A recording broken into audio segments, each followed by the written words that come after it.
Imagine prisoners that have spent their entire lives chained deep inside a cave. They have been chained so that they cannot see behind themselves, and they are forced to stare endlessly at the cave wall in front of them. Behind them, a fire is burning, and between the prisoners and the fire is a raised walkway.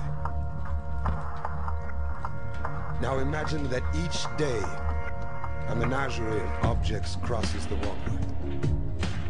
Animals, people carrying their wares to market.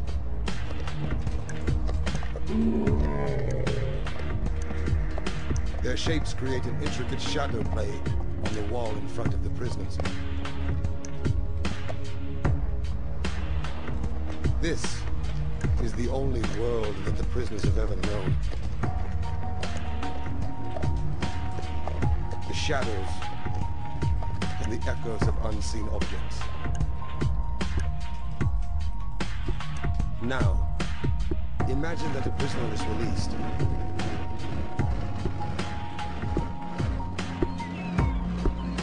After some time adjusting to the blinding light, the freed prisoner will begin to experience the world outside of the cave for the very first time. And it is like nothing he could have ever imagined.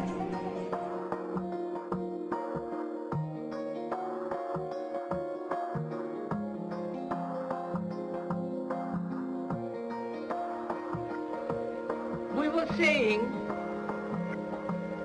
how very important it is to bring about in the human mind a radical revolution. The crisis, and there are always crises in the world, especially now, it seems to me, is a crisis in consciousness.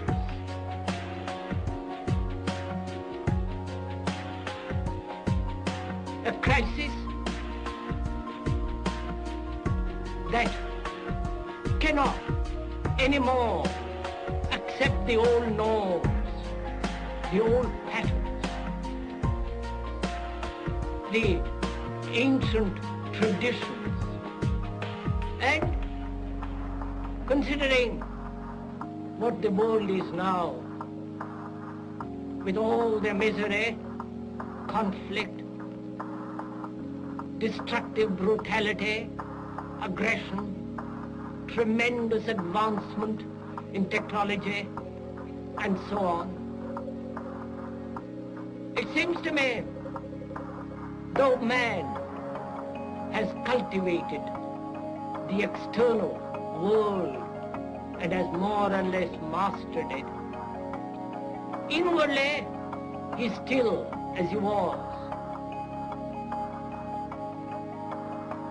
A great deal of animal in him is still brutal, violent, aggressive, acquisitive, competitive, and he has built a society along these lines. The old appeals to racial, sexual, and religious chauvinism and to rabid nationalist fervor are beginning not to work. A new consciousness is developing which sees the earth as a single organism and recognizes that an organism at war with itself is doomed. We are one planet.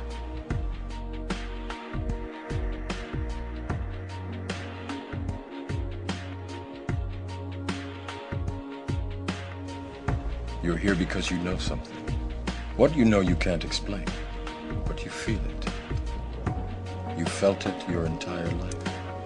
There's something wrong with the world. You don't know what it is, but it's there, like a splinter in your mind, driving you mad. It is this feeling that has brought you to me. It is the world that has been pulled over your eyes to blind you from the truth. That you are a slave like everyone else. You were born into bondage, born into a prison that you cannot smell or taste or touch. The bottom line is that the government is getting what they have ordered. They do not want your children to be educated. They do not want you to think too much. That is why our country and our world has become so proliferated with entertainments, mass media, television shows, amusement parks, drugs, alcohol, and every kind of entertainment to keep the human mind entertained, so that you don't get in the way of important people by doing too much thinking. You had better wake up and understand that there are people who are guiding your life and you don't even know it. Well, we know what they want. They want more for themselves and less for everybody else. But I'll tell you what they don't want.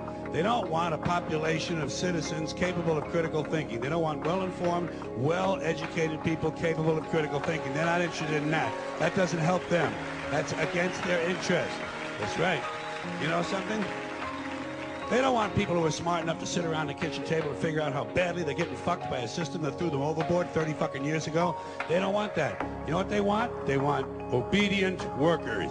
Obedient workers. People who are just smart enough to run the machines and do the paperwork, and just dumb enough to passively accept all these increasingly shittier jobs with the lower pay, the longer hours, the reduced benefits, the end of overtime, and the vanishing pension that disappears the minute you go to collect it. And now they're coming for your Social Security money. Because the owners of this country know the truth. It's called the American dream, because you have to be asleep to believe it.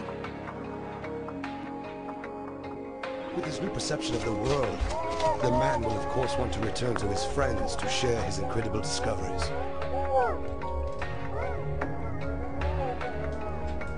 But the prisoners cannot recognize their old friend. He appears as all things do. His voice is a distorted echo, and his body is a grotesque shadow. They cannot understand his fantastic stories of the world outside of the cave. To them, it will never exist. This, of course, does not make the world outside of the cave any less real.